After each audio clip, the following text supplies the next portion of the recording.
Hello, everyone, and welcome back to the English Tea Podcast, the place where we share stories, ideas, and practical tips to help you improve your English, one cup of tea at a time. I'm your host, Sarah.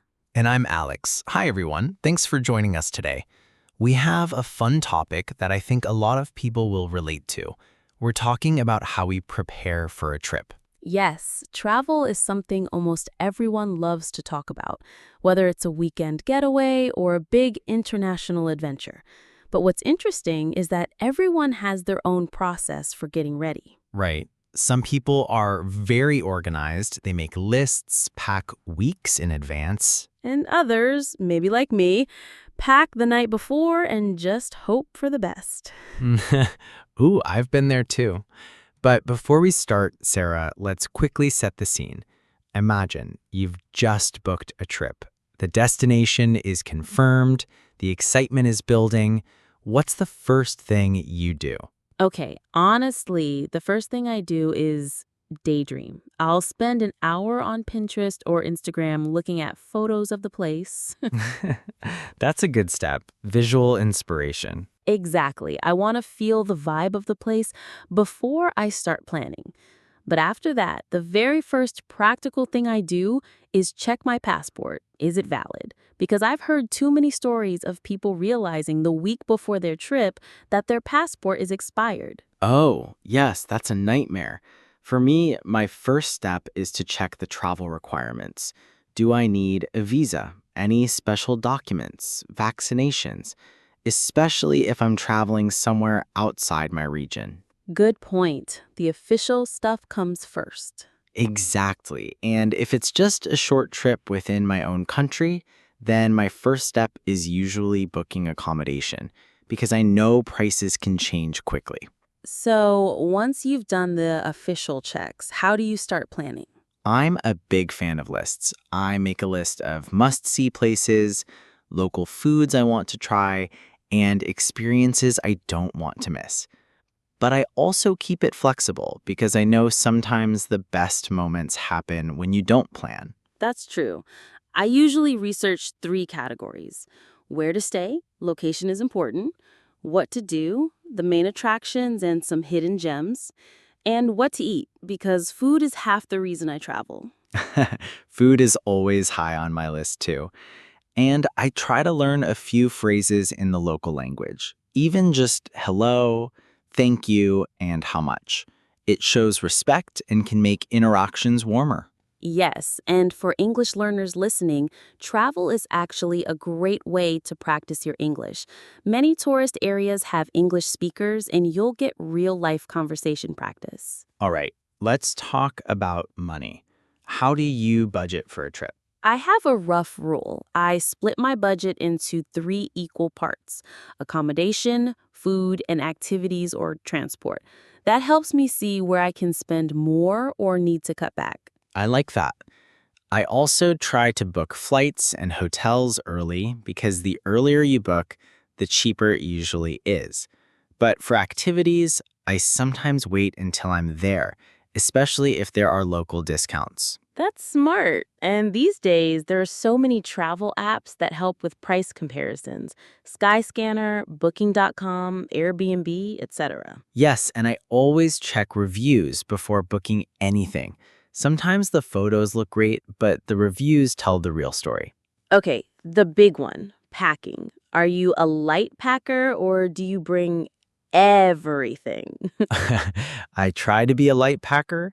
My rule is if I'm not sure I'll wear it, I don't bring it. Good rule. I tend to overpack. I think, maybe I'll need this extra sweater, and then it sits in my suitcase untouched. Yeah, I've learned that most destinations have shops.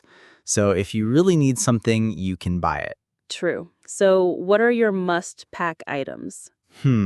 One, a power bank for my phone.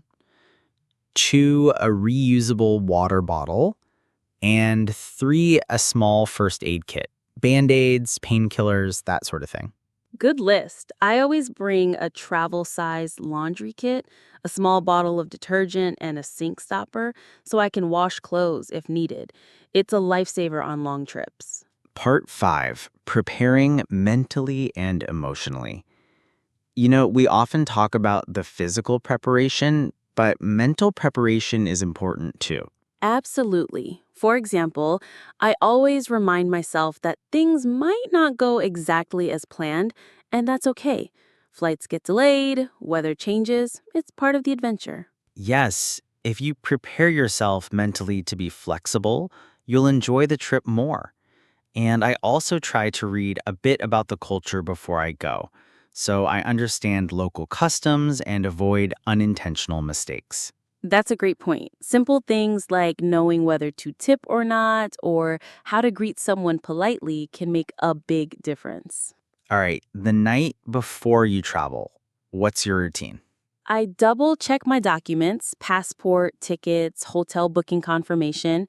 I pack any last minute items and I make sure my phone is fully charged. Me too, and I try to get a good night's sleep. Although sometimes I'm too excited. Laughs at it, same here. And if it's an early flight, I set multiple alarms because missing a flight is not fun. Travel day is finally here. How do you start it? I wake up early, have a light breakfast, and leave for the airport or station with extra time to spare, just in case of traffic or long lines. Yes, never cut it too close. And I always wear comfortable clothes on travel days.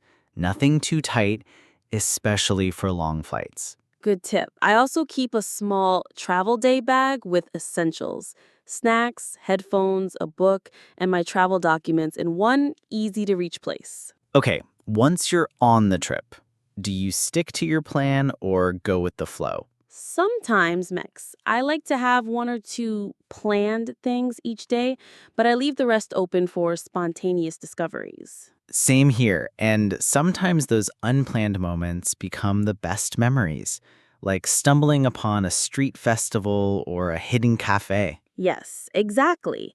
And I take lots of photos, not just of the sights, but of little details. A local market, a beautiful doorway, a meal I loved. When you come home, how do you wrap things up? I unpack as soon as I can. Otherwise, the suitcase sits in the corner for a week.